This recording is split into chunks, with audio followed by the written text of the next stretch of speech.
Hey everyone, today we're gonna go a little bit old school. We got the arcade maze chasing classic Pac-Man here. I'm playing this on GameCube as part of Namco Museum. So let's get right into it. Dun, dun, dun, dun. Oh, how I love Pac-Man. But then again, I don't even know what to even talk about, but then again, this game is like what was I gonna say? No, damn, I just got a brain fart. I just lost my train of thought just then. But yeah, well, the sad thing is that now whenever I play Pac-Man or like think of it, I always think of the movie Pixels, which, if any of you remember, was that shitty Adam Adam Sandler movie about video games from the 80s. How like aliens kind of molded themselves after them to declare war on Earth. Yada yada yada.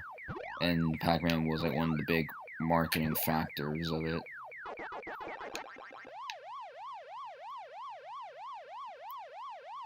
But yeah, and then like one of the key points in the film was they were talking about patterns in the arcade games, on how there's always like patterns and stuff of the enemies.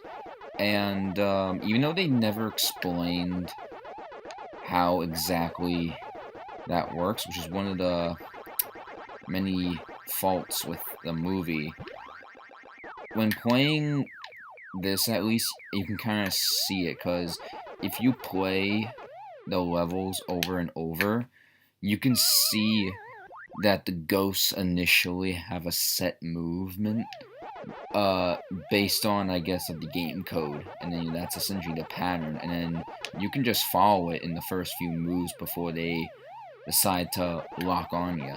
I mean, even when the level starts, if you're right up a ghost's ass, they'll still continue with how the pattern is laid out and like won't even lock onto you until a little bit later in the level.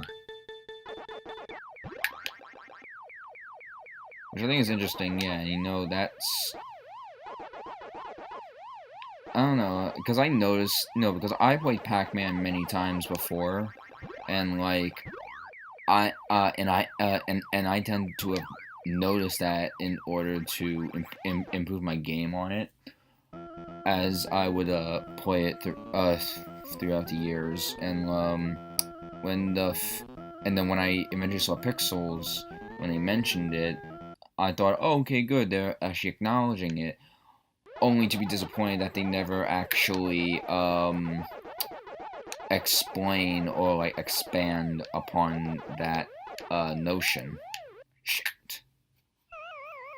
And that's what really killed the movie for me, because it's like they okay, like Adam Sandler's character would always say, watch the patterns. Oh, well, there's always these patterns and all of that, and I'm pretty much dying a lot than I should, because again, playing video games and talking don't really help much. But yeah, like, he would always say, look out for the patterns, and yet it's like, it's never explained, so it's like, it don't matter if the characters in the movie know about it. It matters if the audience can follow what you're saying. That way they can easily follow it and thus enjoy it. Otherwise, they're going to be confused and like not wanting to pay attention to what's going on, because then it's like that they can't follow it, and then you're screwed. You lost that connection with the audience. And I lost there, game over, but we'll try one more game to see if we can get a bit farther. Yeah, but that's pretty much my spiel on it. And forgive me if I don't talk as much right now, because I do want to get as far as I can.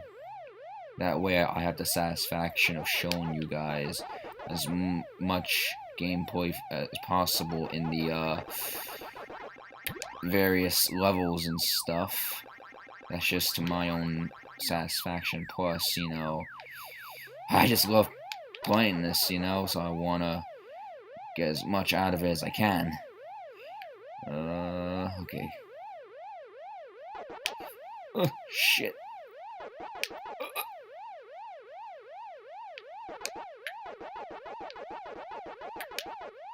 Oh boy. Yeah, key tip, always save the power pellets until you're really in a jam. I mean, I would always watch people play, and they would always use the power pellet as soon as they get near it, and it's like, what a waste. It's like, worry about the small pellets around there, worry about the big ones at the end, or if you're really in a tight jam. I don't know. You figured that'd be common sense because you want to stay alive, and that was really close. A Blinky almost getting me. I mean, holy crap! Alright. And see, I'm not even gonna bother grabbing those guys because it's like it's not worth it. Rather just get the other pellets and end the level.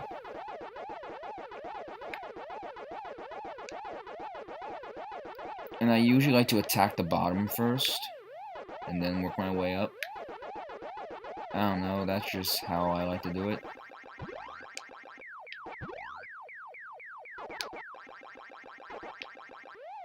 Ooh, okay. And I usually never get the fruit just because, with all the ghosts swarming it and such. And it's like whenever I do get near it, it like always disappears, so I never really go for it.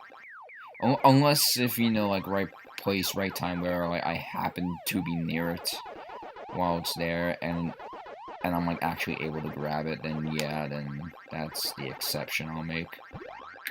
Ooh. That was a bit close. Wow, exactly 10,000 points at the end of the level. That's okay, that I've never done before. That's pretty impressive. Gotta love that. Alright, level 3.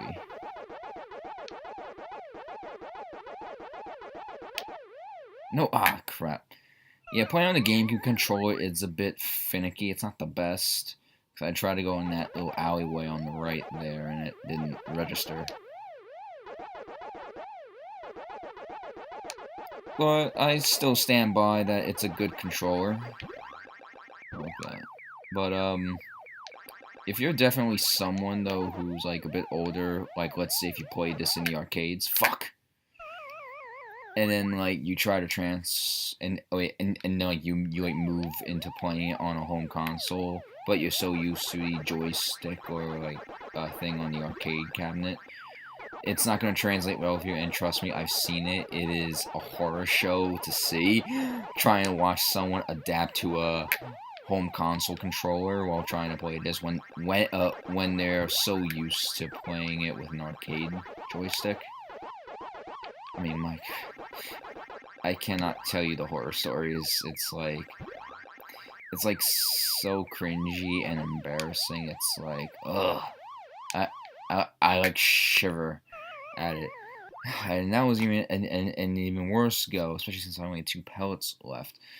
But yeah, there's Pac-Man. I mean, if I keep playing it, then I'm just not gonna want to talk at all because I want to advance. But then it's like, what's the point of having this type of format for this channel? If just switch on and off talking and then just regular gameplay, yada yada. But anyway, I'll see you next time. Have a good one.